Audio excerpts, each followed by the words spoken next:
আমি কৃতজ্ঞ আমাদের প্রদেশ বিজেপির প্রতি, আমাকে যে দায়িত্ব দিয়েছেন। আপনারা জেনে খুশি হবেন আমি যে নদিয়া জেলার ৭৩ বিধানসভায় এই প্রথম ভারতীয় জনতা পার্টির প্রার্থী জয়ী হয়েছে। তো এই জয়টা আদরণীয় প্রধানমন্ত্রী, আমাদের স্বরাষ্ট্রমন্ত্রী এবং ভূপেন্দ্র যাদবজি, আমাদের মুক্তির মহানায়ক বিপ্লব কুমার দেবজি, আমাদের আদরণীয় মুখ্যমন্ত্রী প্রফেসর ডক্টর মানিক সাহাজি, আমাদের বিভিন্ন মন্ত্রী, রাজ্যের বিভিন্ন এমএলএ, তারা প্রচুর পরিশ্রম করেছেন। পশ্চিমবঙ্গকে আমরা বড় ভাই, বাঙালির বড় ভাই হিসেবে চিহ্নিত করি।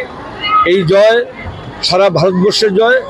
জিও পলিটিক্সে আমি মনে করি ভারতীয় জনতা পার্টি এখন ভারতবর্ষকে সুরক্ষিত রাখার একটা বিশাল দরজা ওনারা পেয়ে গেছেন। এখন আর আগের মতো আতঙ্কবাদী ভায়া বাংলাদেশ, ভায়া নেপাল এ ধরনের কোনো কিছু থাকবে না। এবং পশ্চিমবঙ্গবাসী একটা নতুন সরকারের মুখে অনেক আশা প্রত্যাশা করে আছে। বর্তমান যিনি মুখ্যমন্ত্রী নির্বাচিত হয়েছেন, আমার বিশ্বাস, পূর্ণ বিশ্বাস, ওনার নেতৃত্বে পশ্চিমবঙ্গ আগের মতো এগিয়ে যাবে, এই পূর্ণ বিশ্বাস আমি রাখি। দাদা, আপনি বামুটিয়া বিধানসভা রাতে সামাজিক মাধ্যমে আমরা বামুটিয়া মণ্ডল কমিটির তরফে একটা চাপা ক্ষোভ লক্ষ্য করতে পেরেছি এবং সেখানে প্রকাশ্যে ভয়েস মেসেজও করা হয়েছিল আপনাদের যুব মোর্চার সাধারণ সম্পাদকের তরফ থেকে, মণ্ডল সভাপতি। আমি এসব নিয়ে কিছু বলবো না। ছোটা মন বড়া নেই হতা, আমাদের প্রাক্তন মুখ্যমন্ত্রী প্রায়ই কথা বলে। আর মানুষকে নিয়ে থাকা, এটা আমি আমার মা বাবার কাছে কৃতজ্ঞ, মা বাবার কাছে, বামুটিয়াবাসীর কাছে কৃতজ্ঞ।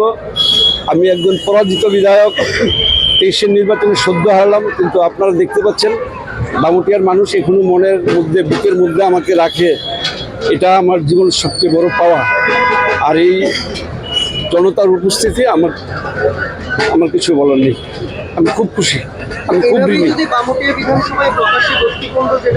গোষ্ঠীকুঞ্জ না, এগুলি ভুল বুঝাবুঝি, কম বুঝে বেশি বুঝে এরকম সুদ বিচার চিন্তা চেতনা যদি মানুষের হয়, আমি এটাকে ভুল ফাটল বা দলীয় কুঞ্জল হিসেবে আমি দেখব না। আমি দেখব কেউ কম বুঝে, কেউ বেশি বুঝে। ছোটো জিনিসকে অনেকে বড় করে দেখায়, আবার বড় জিনিস অনেক সময় ছোটো করে দেখায়।